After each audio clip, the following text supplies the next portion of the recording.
In 1974, a boy drowned under mysterious circumstances, or so everyone believed.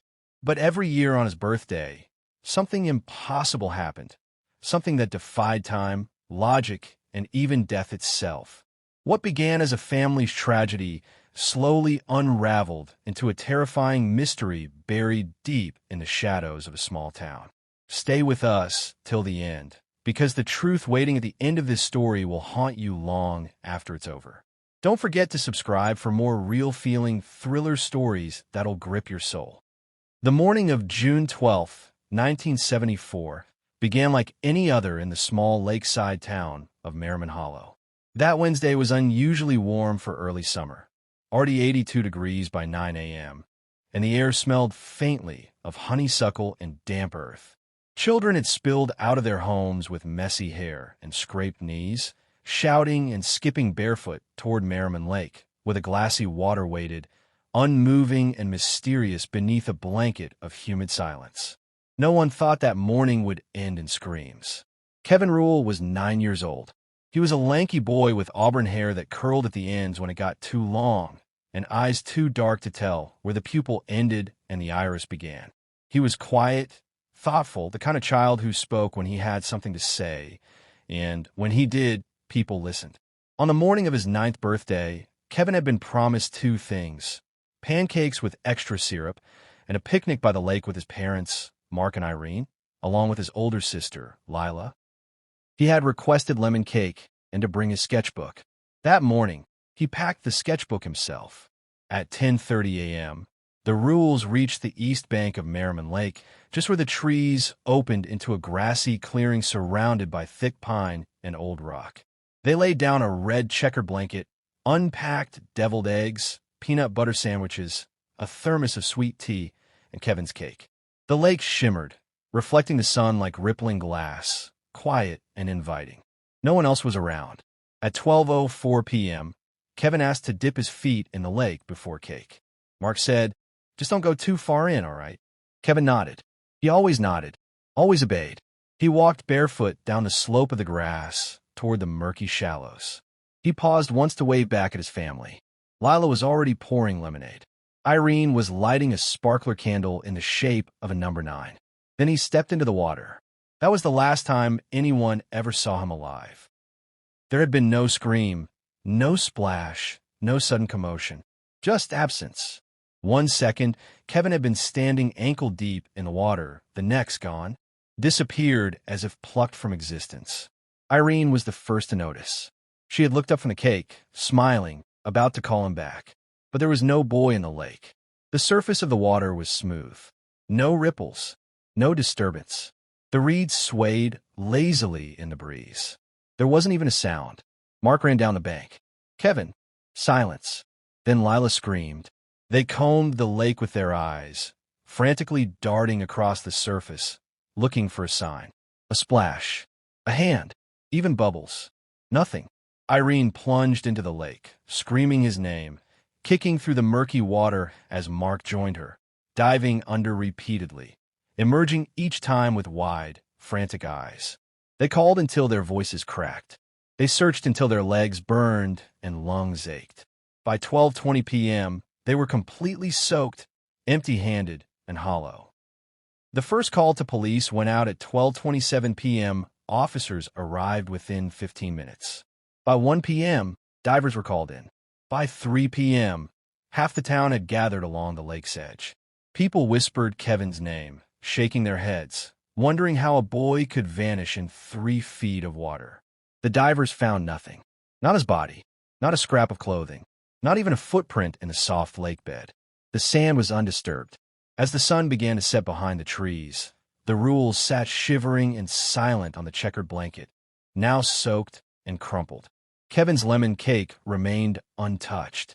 The sparkler had burned down into a waxy stub. Irene did not speak for 3 days.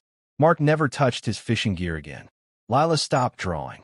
The official report listed Kevin Rule as a presumed drowning victim.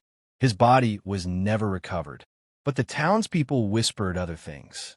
About curses, about the lake, about the woman who had drowned there in 1932, or the girl who vanished in 1949 her footprints leading into the water and stopping cold. Merriman Lake had its secrets, but no one whispered too loudly. Merriman Hollow didn't like to talk about its tragedies. Years passed. The rules moved to the opposite side of town, away from the lake, but they never left Merriman Hollow. They couldn't. Irene refused. She stayed home most days, becoming a shadow of herself. She rarely smiled. Her hair, once dark and lively, thinned to gray. She'd sit in Kevin's old room, which they left untouched, and whisper to the air. "Come back," she would say. "Just one more day." Mark began drinking heavily, then stopped, then started again. He visited the lake once a year, on Kevin's birthday. He'd stand at the edge of the water, close his eyes, and whisper, "Where did you go, buddy?" He brought a small paper boat each time, let it drift into the silence, and watched until it vanished. Lila left Merriman Hollow at 17. She never came back. The mystery consumed the family like rot, quiet, invisible, but constant. The community moved on. They remembered Kevin as the boy who drowned but left no trace, an urban legend in the making. Teenagers dared each other to swim in the east shallows after dark. Some swore they saw something in the water. A shadow, a flicker, a voice. Then, in 1980, exactly 6 years to the day, June 12th, the first footprint appeared. It was Irene who found it. She had woken before dawn, as she always did on Kevin's birthday, and walked to the lake alone. The air was damp, the sky overcast. She wore Kevin's favorite color, green, and carried the same red, checkered blanket from that awful day. She paused at the same clearing and froze. There, pressed into the wet grass by the water's edge, was a single footprint. Small, border, facing the lake. She dropped the blanket. It couldn't be real. She stepped closer, kneeling. Her heart thundered. She reached out and touched it. It was real. The print was fresh. No other prints around it. No sign of anyone entering or leaving the area. It hadn't rained. The ground wasn't muddy. Just one perfect, wet footprint. She screamed so loud, the birds fled the trees. Police came. Photos were taken. The print measured identical to Kevin's footprint at age 9, preserved from a plaster mold made years ago by a school project. It was impossible, and yet there it was. But with no other evidence, no signs of disturbance, the official response was predictable. A prank, a coincidence, moisture patterns. Irene knew better. So did Mark. It happened again the next year, and a year after. Every June 12th, at dawn, the footprint would appear. Same size, same location, always alone, always wet, never with a trail, never with a sound.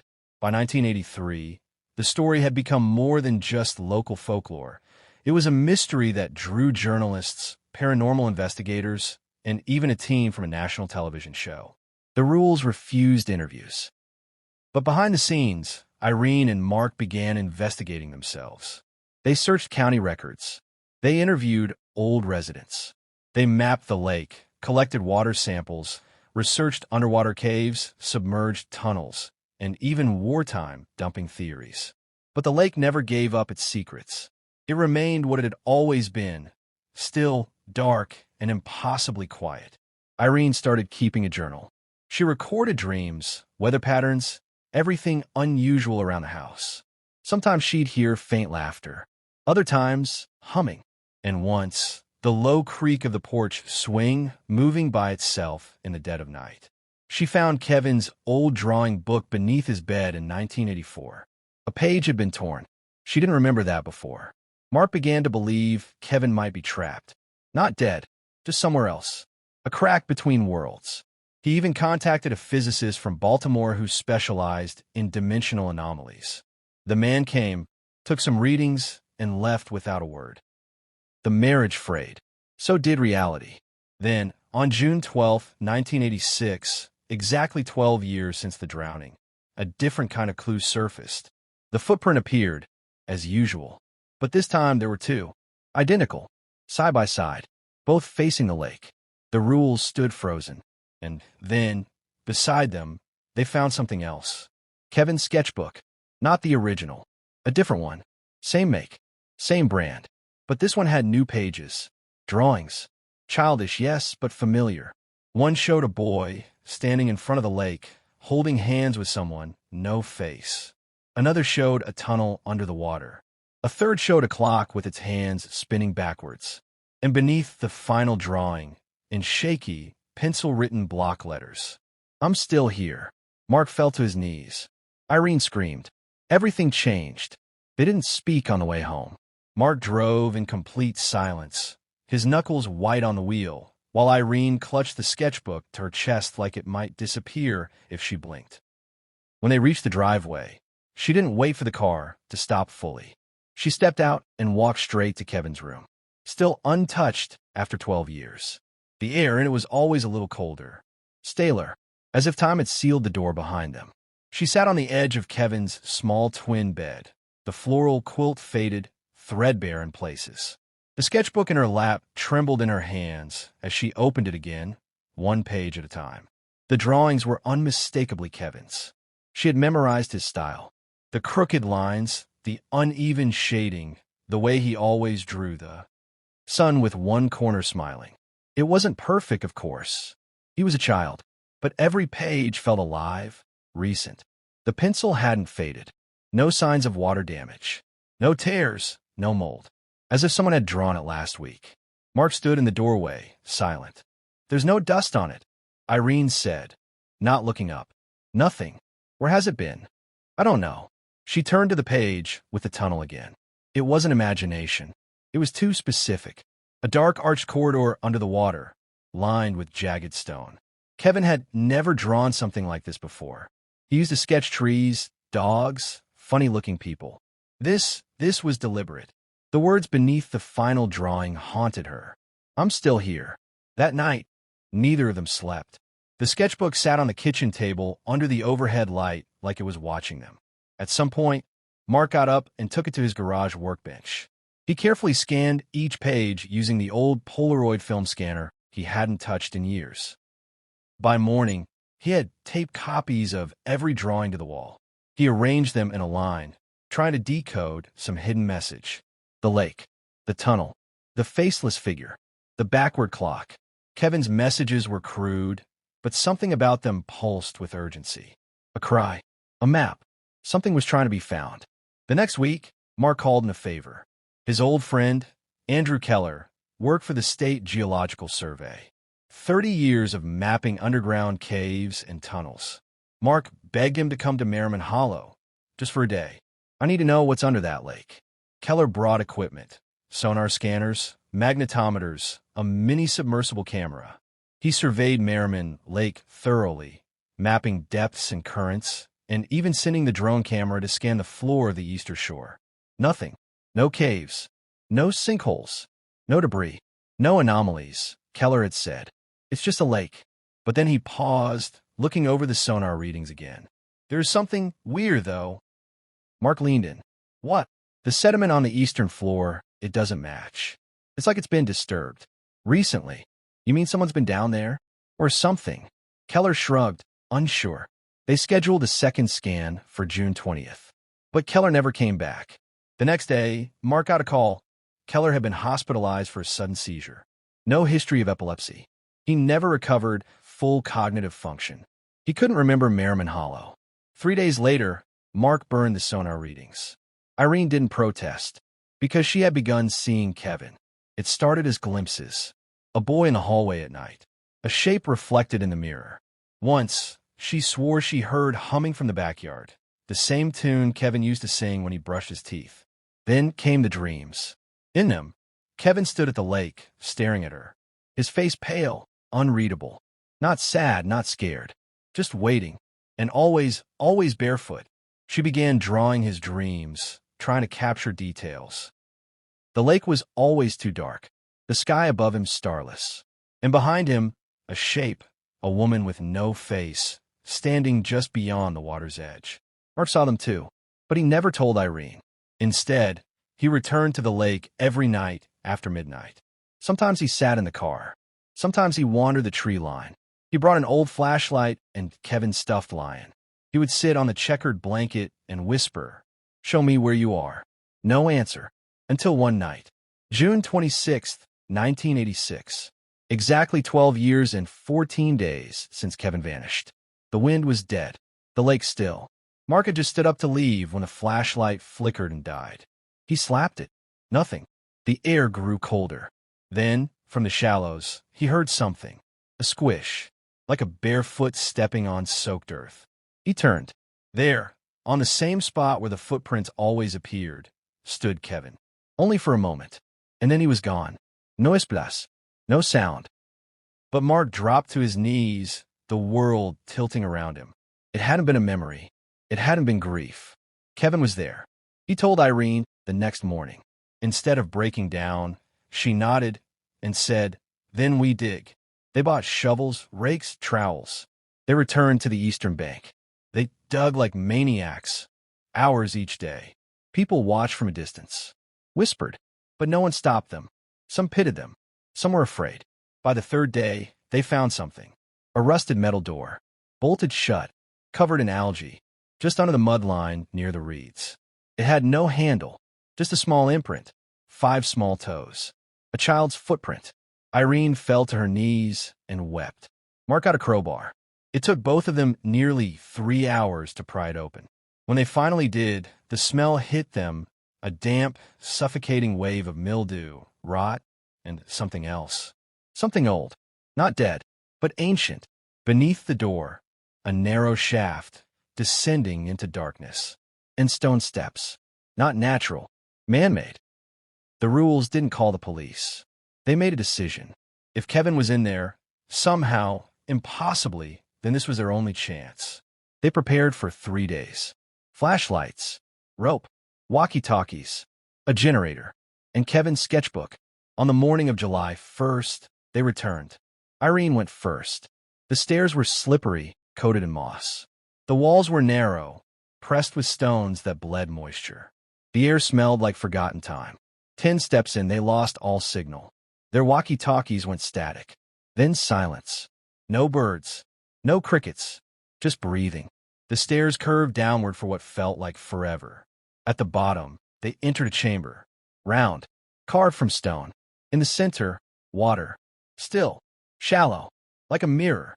And on the far side, another footprint. Fresh. Wet. Irene stepped into the water. It was warm. Mark followed. As they reached the other side, the air began to hum. A low, steady vibration. Not sound, but something felt in the bones. Then they heard it. A child's voice. Soft. Echoing. "Mom." Irene froze. "Kevin." No reply. Mark whispered, "Kevin, it's Dad. We're here." Silence. Then, another splash behind them. They turned. Another footprint. Closer. The voice again. "I drew the tunnel. I waited. You found me." Irene dropped to her knees. "Where are you, baby?" The room began to ripple. The walls shimmered like heat rising off asphalt. The water glowed faintly, casting patterns across the stone. And slowly, so slowly, a figure began to emerge from the far wall. A boy, but not Kevin. He was older, 10, maybe 11. Same eyes, same curls. He stepped forward, but his feet made no sound. And on his face, no expression. Not sadness, not joy, just waiting. Then he spoke, in Kevin's voice. "There's not much time." The night of Benjamin's 12th birthday came with the smell of ozone and a sky smeared in bruise-colored clouds. The townspeople of Halberd had mostly stopped whispering about the pond. They had learned to glance away at the topic, tuck the pain under church pews behind locked doors. Only Margaret Hargrove still stood by the kitchen window, year after year, staring down the foggy hill toward Miller's Pond. But this year was different. June 17th, 1980. At exactly 2:14 a.m., the time Benjamin had last been seen alive, Margaret was startled from sleep by the creak of the front porch. It was too deliberate to be the wind, too slow to be the neighborhood cat. She stepped barefoot into the hallway, the floorboards groaning under her weight, and opened the front door just in time to see it. Another footprint. Wet, muddy, small, pressed perfectly on the center of the porch, just like last year. Just like every year since he vanished. But this time there were two. The other was larger, deeper, with a crackled sole print, like it came from a boot. She slammed the door and called David. He lived 2 towns over now, divorced hollow. She hadn't heard his voice in months. But when she told him what she saw, he drove to Halbert in silence, arriving just before dawn. By the time the sun cracked the sky, Margaret, David, and Sheriff Pembroke were gathered around the porch, eyes locked on the fading impressions. Pembroke crouched down and said, almost to himself, "One of those ain't Ben's." Pembroke never believed in ghosts, but he believed in patterns. And this one was wrong. That morning, he returned to the Hargrove file, boxes thick with statements, photos, and maps. But now, 6 years later, he looked closer at one photograph, a Polaroid taken of Benjamin at the pond that very morning he vanished. In the background, blurred just beyond the tree line, was a man. Tall, lean, varing all fishermaneshot. Not one of the children's fathers. Not any face Pembroke recognized. The picture had been dismissed before. Now it screamed. He scanned it again under magnification. There was a faint reflection in the pond's surface. Not of the man, but of something else. A canoe, half sunken. That detail had escaped everyone. Until now, Pembroke, Margaret, and David returned to the pond that evening, armed with metal probes and flashlights. The pond had receded over the years, revealing more of the jagged rocks and blackened roots at its edges. The town hadn't kept it up. It had become a place people avoided. Within an hour, they found it, half buried in muck. A canoe, split down the center. Inside, a rusted chain, 3 candy wrappers, and a cracked flashlight. But what stopped? Margaret's heart was the small, red toy car tucked under the bench plank. Benjamin's, his favorite. She screamed, collapsing into David's arms. The police cordoned off the area. Divers were brought in. They combed the muddy bottom and pulled out several items. An old lunchbox, a waterlogged notebook, and a yellow rain boot. Not Ben's, but child-sized. Then, deeper still, they found something else. A steel lockbox. Heavy, sealed tight. It took hours to break it open back at the sheriff's station. Inside, photographs. Dozens of them. Some recent. Some dating back to 1972. All of children. Most looked unaware they were being photographed. On school grounds, parks, riding bikes. Then, tucked in the very bottom, wrapped in a plastic grocery bag, was a journal. The entries began in 1969 and detailed someone's observations of potential subjects. Descriptions included names, habits, routes taken after school. Some were scribbled out, others underlined in red. The last name on the list. Benjamin Hargrove. No signature, no name, but one page contained a letterhead. Halbert District Sanitation. And it wasn't dated 1974. It was dated 1979. Someone had added to the journal years after Benjamin's disappearance. Margaret clutched the boot and cried in the corner of the sheriff's station for what felt like hours. Not just because her son had been watched, not just because someone had planned it, but because it meant he might not have drowned. He might have been taken. The media caught wind within days. News vans swarmed Halbert again, just like the summer of '74. But the town was different now. People were older, colder. The trauma had calcified inside them. They didn't welcome the attention. Margaret went on television for the first time in years. My son, she said, her voice trembling, was not lost to water. He was taken by someone who watched him, who planned. And I want him back. David remained silent. But inside, he was filled with a pulsing rage. He had always carried guilt for not watching his brother that day, for playing too far in the woods, for not running faster. Now he turned it inward, into a mission. He began digging through town records. Sanitation workers from his 70s. Any men fitting the figure in the photo. And that's when he found him. Raymond Klein, hired in 1972, fired in late 1974 for inappropriate conduct after a series of complaints by mothers in the Southern District. He had since moved 3 counties away. Never arrested, never questioned in Benjamin's case. But on June 17, 1980, something had brought him back to Halbert. Something, or someone, was with him when those 2 footprints appeared. David took this to Pembroke, who had already reopened the case formally. And for the first time in 6 years, a suspect's name was spoken aloud. Raymond Klein. What none of them knew yet What would shake them to their core was that Raymond had been keeping something far more terrifying than a journal. And it was still very much alive. June 17th, 1985, 11 years after the children vanished. The town of Halberd no longer celebrated the pond. A rusted, chain-linked fence now encircled the area, and a hand-painted wooden sign hung from the entrance gate. Private property. Danger. Do not enter. The Miller's Pond that once held echoes of laughter was now nothing more than a shadow of childhood. An unspoken scar Halberd wore silently. Parents who once picnicked along its banks now crossed the street when walking near it, as if avoiding the dead zone might spare their children. Margaret Hargrove stood just outside the fence. Her coat hung loose despite the humid summer air, her eyes empty, her hands trembling around a folded newspaper. 11 years, 11 wet footprints. Always on June 17th. Always the same small left foot. The last 2 years, she had stopped calling the police. What was the point? They'd come, squint at the print, mumble about someone playing a cruel joke, and leave. But this year was different. Because this year, she wasn't the only one who saw something. It was nearly dusk when Sheriff Kenmore's office received the 911 call from Mrs. Edna Walters, a widow who lived alone in a small trailer near the West Woods. Her voice crackled through the line, wild and panicked. "They're in the trees," she whispered. 7 of them. Just standing there, Sheriff. Staring at my house. Children. Mud-covered. Not right. Kenmore responded immediately. But by the time he arrived, there was nothing but a trail of soaked footprints leading back toward the edge of Miller's Pond. The sheriff didn't file a report.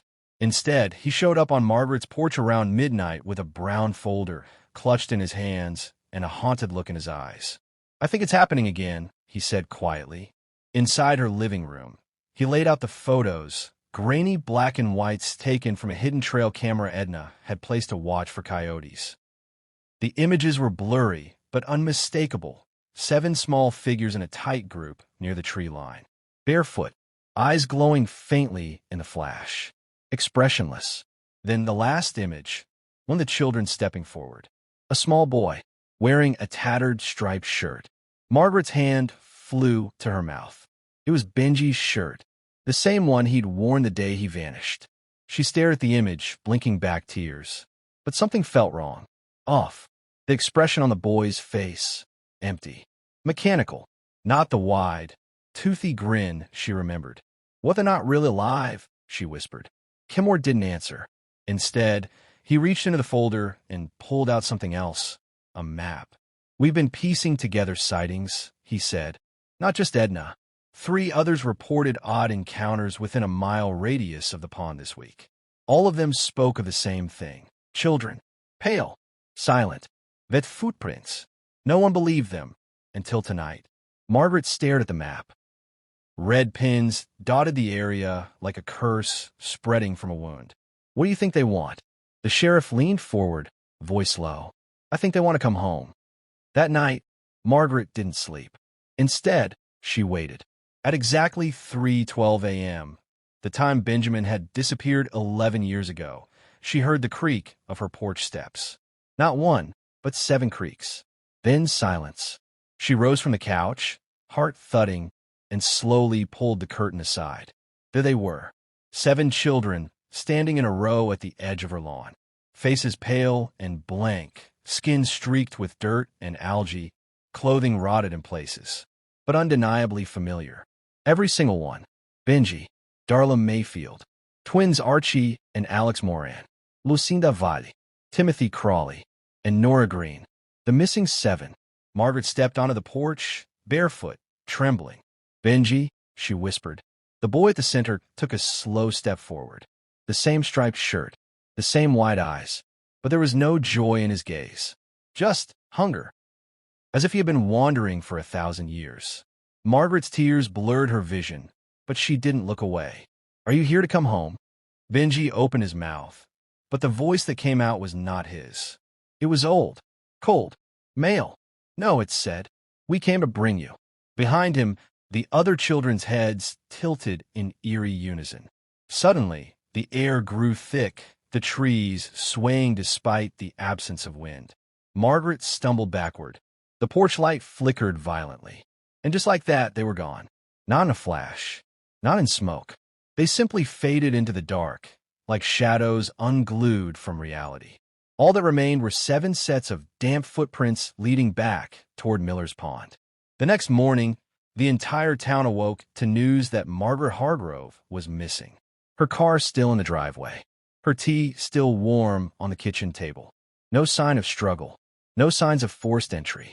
Just 7 muddy footprints leading out her front door and into the woods. The investigation launched immediately, and again the town descended into whispered panic. But no one ever saw Margaret again. Years passed, then decades, and every year on June 17th, without fail, the footprints returned. 7 of them, always wet, always fresh. Except now, there were 8. 8 footprints, one larger than the rest. Locals say they've seen things in the trees when the sun dips low. Things that look like children. Others say if you stand too long at the fence by Miller's Pond on June 17th, you'll hear them calling your name. And every few years, someone disappears. A hiker, a teenager on a dare, a deputy, and the number of footprints grows. The town no longer talks about the pond. They built a new playground across town, paved a walking trail on the other side of Halberd, and quietly stopped celebrating summer with parades.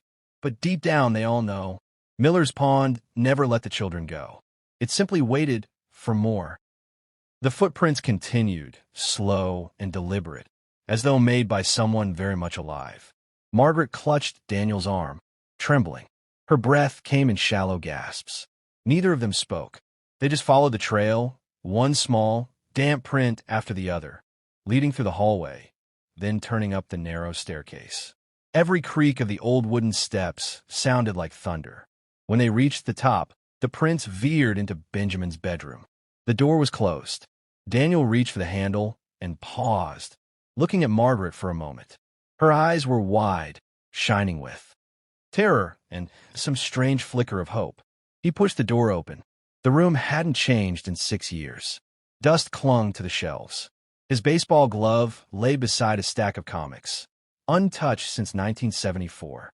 The wallpaper was faded, but in the middle of the floor, the print stopped. There was no one there, except Margaret stepped forward, heart hammering, and saw it.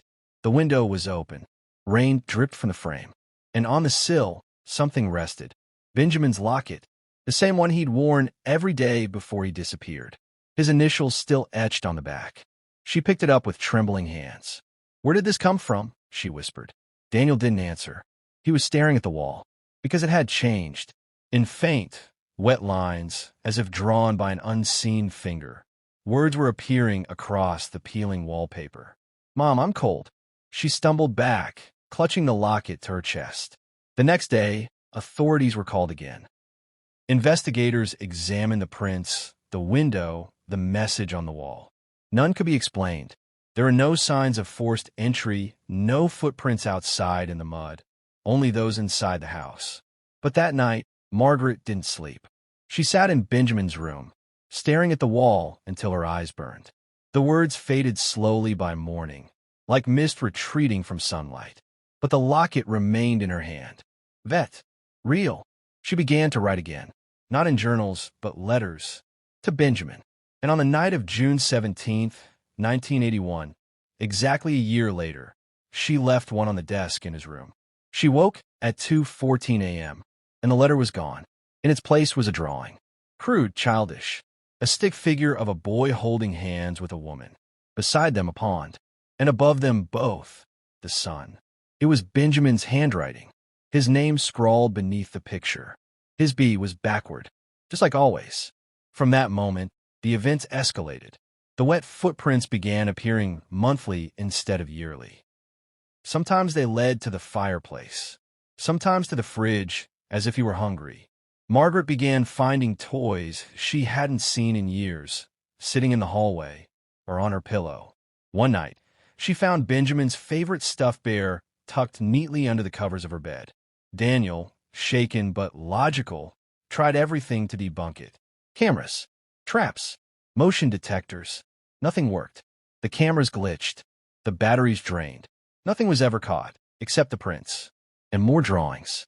Each time they came, they were more detailed. A boy in a forest, a dark shape behind him, a tunnel, a hand reaching out, a house that looked just like theirs but burned at the edges. The drawings terrified Daniel, but Margaret saw them differently. They weren't threats, they were calls for help. The final drawing arrived exactly 1 year before what would have been Benjamin's 18th birthday. It was left under the kitchen table. It showed Benjamin, alone, kneeling beside the pond. Above him, written in large red crayon, was one word: please. That was when Margaret made the decision. She would go back to the pond.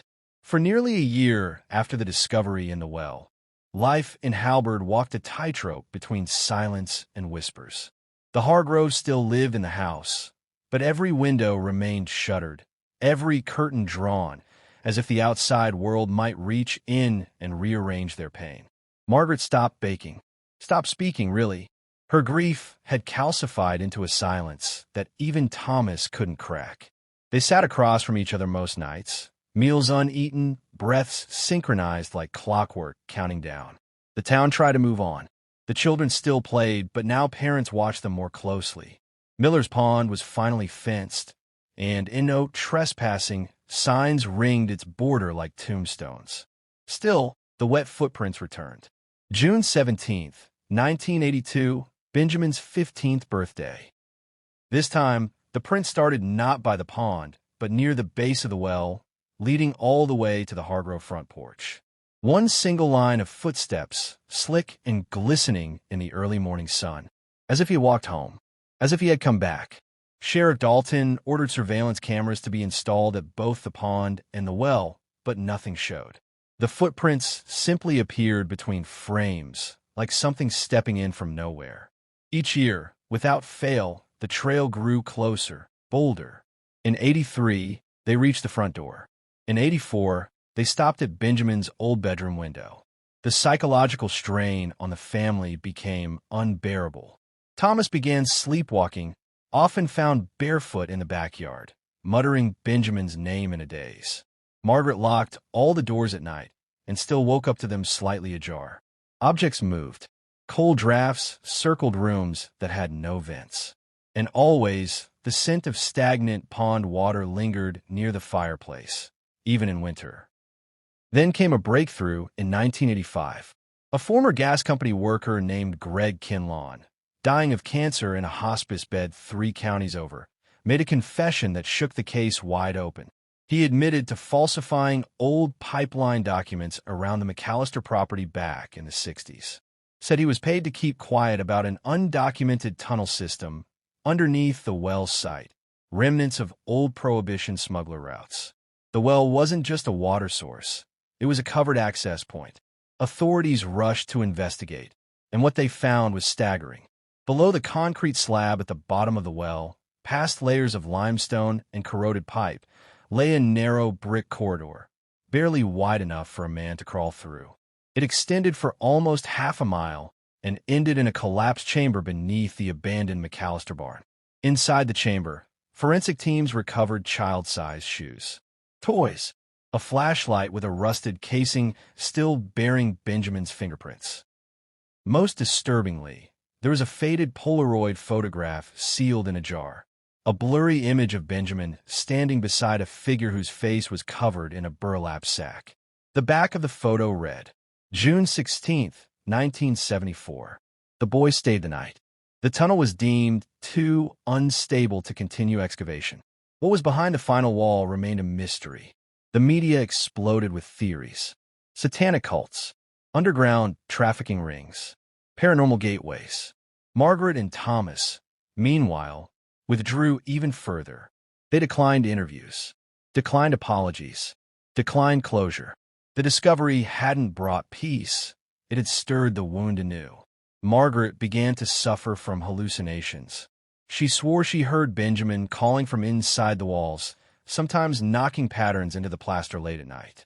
Thomas took to sleeping in a chair by the door, shotgun across his lap. In their minds, the enemy wasn't outside anymore. It was inside, lurking somewhere just out of sight, just beyond their grasp. The night before Benjamin's 17th birthday, The house felt colder than usual. Not the kind of chill you could blame on weather. This was deeper, more primal. Margaret lit every candle she could find. Thomas walked the halls with a crucifix he hadn't touched in 20 years. At exactly 2:03 a.m., the smoke alarms in the house erupted in unison. But there was no fire. Instead, the walls were dripping.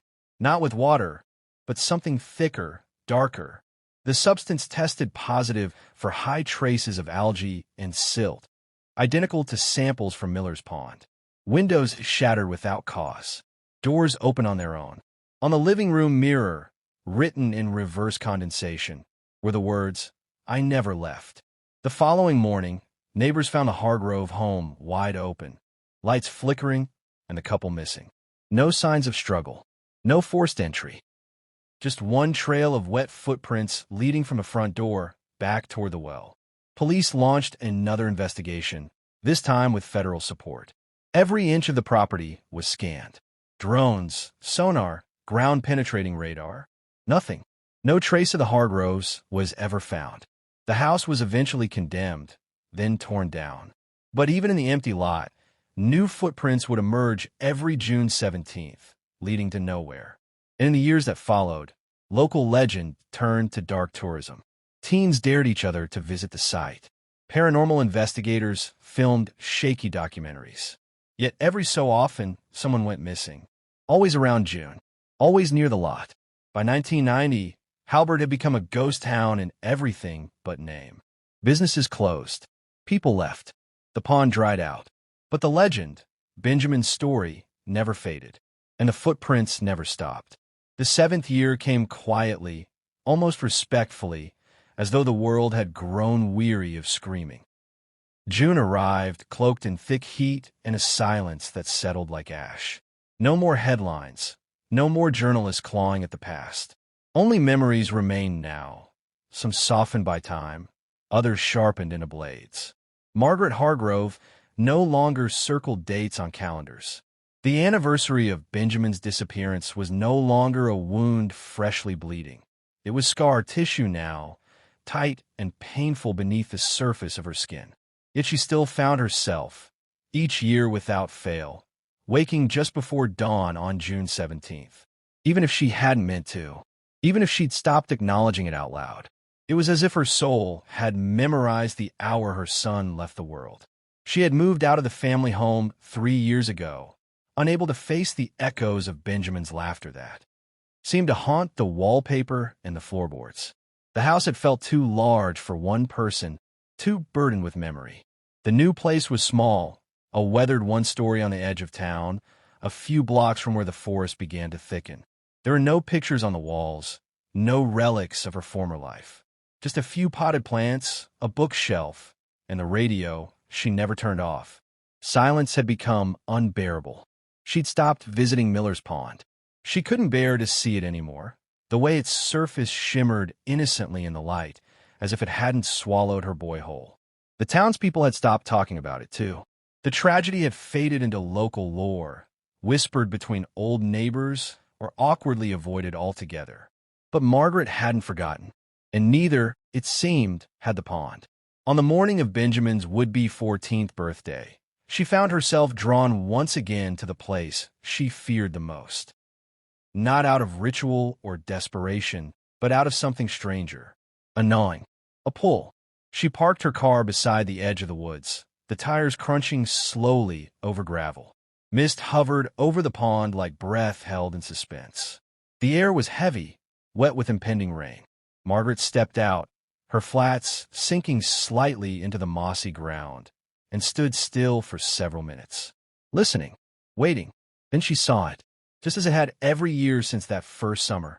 The footprint, wet, child-sized, perfectly formed in the dust just outside the main path. Only this time, it wasn't alone. There were two. Her breath caught in her throat. She stepped closer, each footfall deliberate, as if the forest might shatter from the sound. There they were, side by side, one smaller than the other, both facing toward the woods, leading away from the pond. She crouched. Her knees cracked. Tears welled in her eyes. A second footprint? Her hands trembled as she reached into her coat pocket and retrieved the phone she rarely used.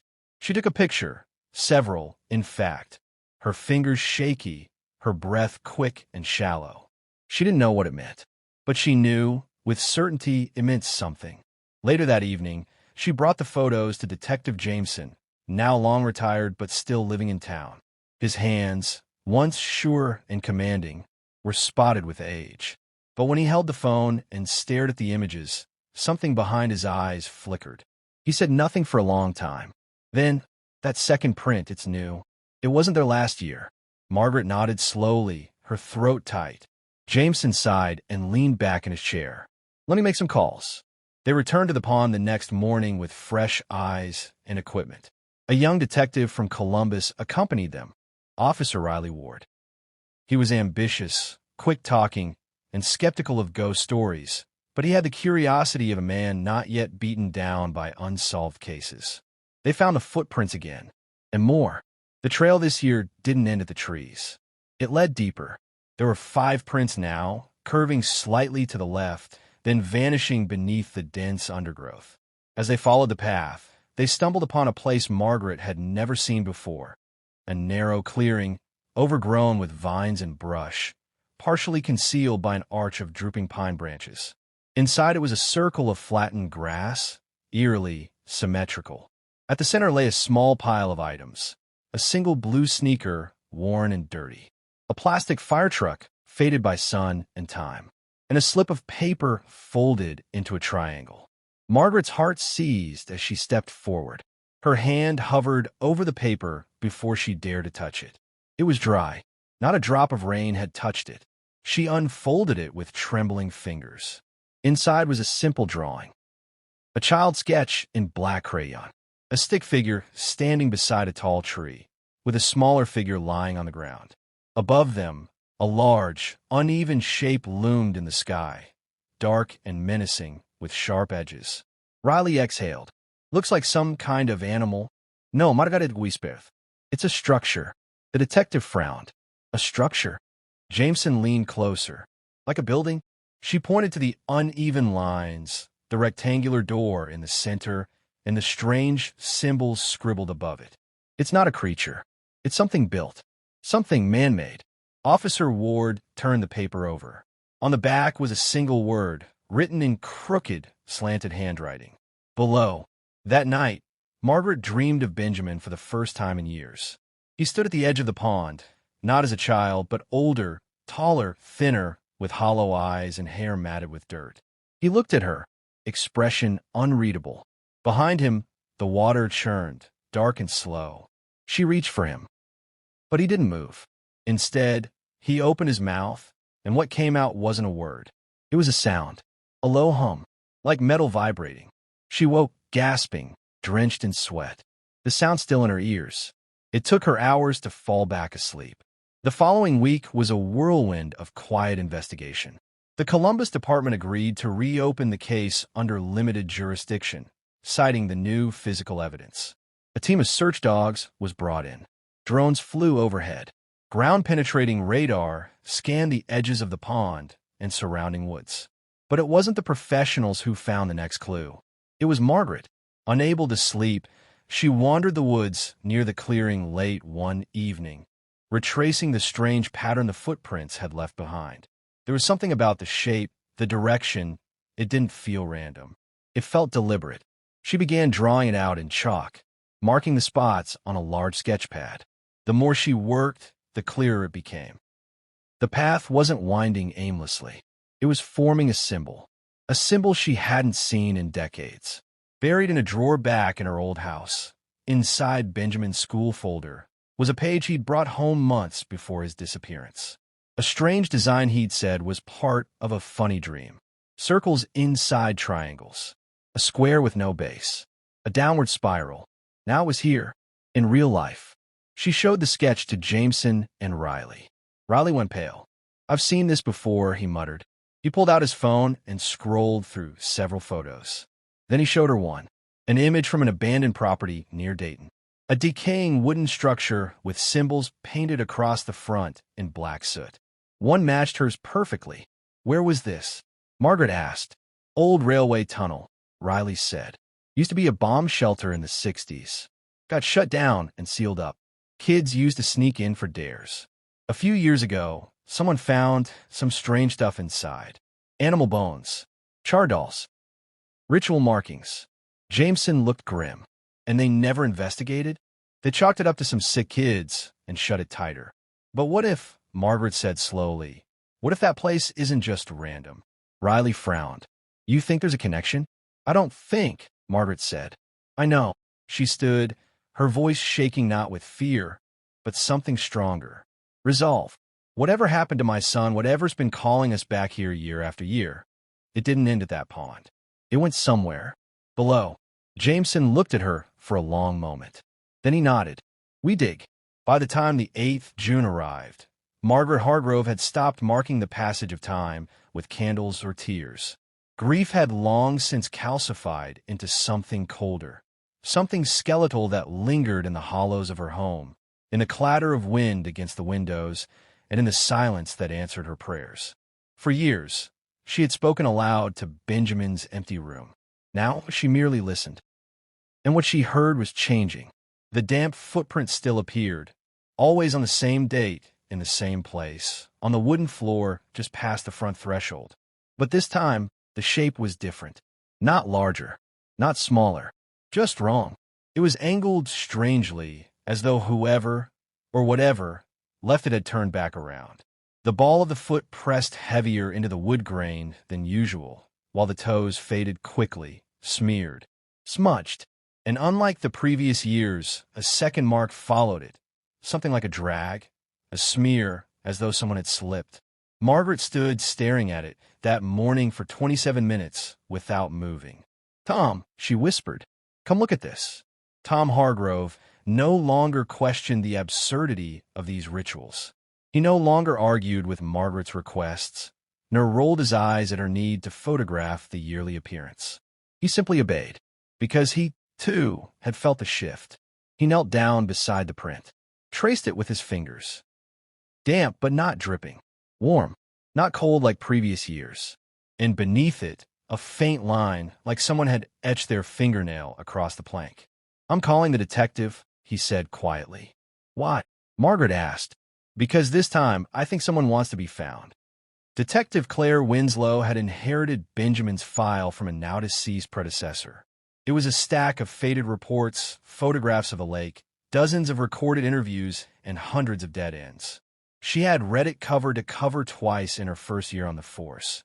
Not because she thought she'd solve it, but because it haunted her. Something about the way the boy had vanished. No struggle, no trace, no body, stuck with her in a way other cases didn't.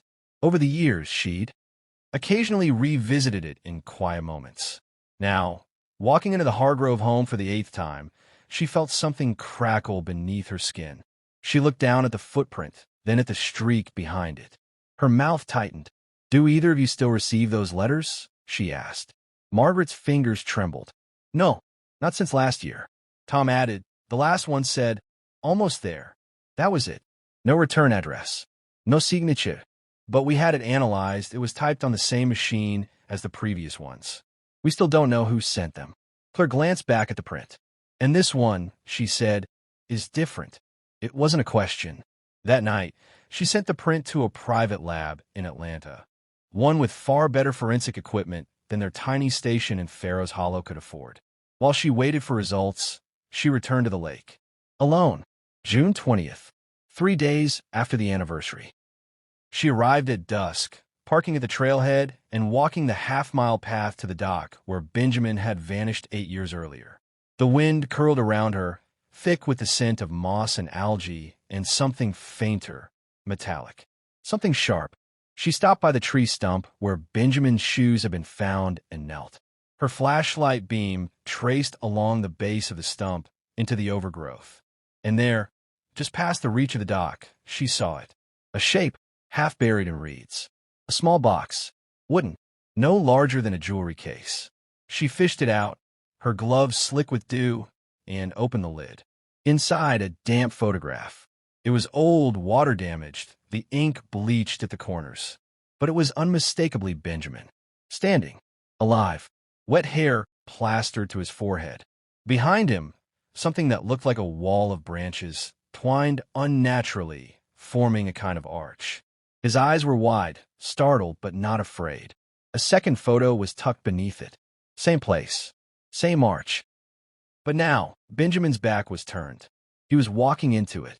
Claire stared at it, unable to breathe. The photographs were real. The lab confirmed the print was made within the past 24 hours and, more disturbingly, was not created with artificial moisture. It had biological markers, sweat, trace minerals. A living foot had stepped there recently, and it matched Benjamin Hargrove's footprint from 1974 with a 96% probability. But how? Benjamin would be 21 years old now. Margaret wept when she saw the photographs. Tom collapsed into a chair, clutching his chest. The doctor who came later said it was only stress, but Claire knew better. The Hargroves had just seen their son alive, somehow, 8 years after he had drowned. Or so they thought. They returned to the lake the next morning with dogs, drones, divers. But they found nothing. No box, no trail, no boy. Only that oppressive silence and the feeling of being watched from between the trees. Margaret stayed until dusk. She refused to leave. She walked the edge of the dock, tracing her fingers along the rail, whispering Benjamin's name like a prayer. Tom waited in the car, too sick to stand. Just before sunset, the water rippled. A sound like breathing echoed from beneath the dock. Not bubbles, not fish, breath, and then a voice. "Hello, young Mom." Margaret dropped to her knees, tears already flooding her face. "Benji, I'm cold," the voice said. "Come get me." She reached toward the water, heart pounding. "Where are you? Baby, where are you?" "Here," the voice said again. "Please, cool me." Claire tackled her from behind just as Margaret leaned too far, dragging her back from the edge. The water hissed. The surface writhed for a moment, then stilled, like nothing had ever stirred it at all. "There's something down there," Margaret sobbed. "He's down there. I heard him. I swear to God I heard him." Claire didn't argue. She had heard it too.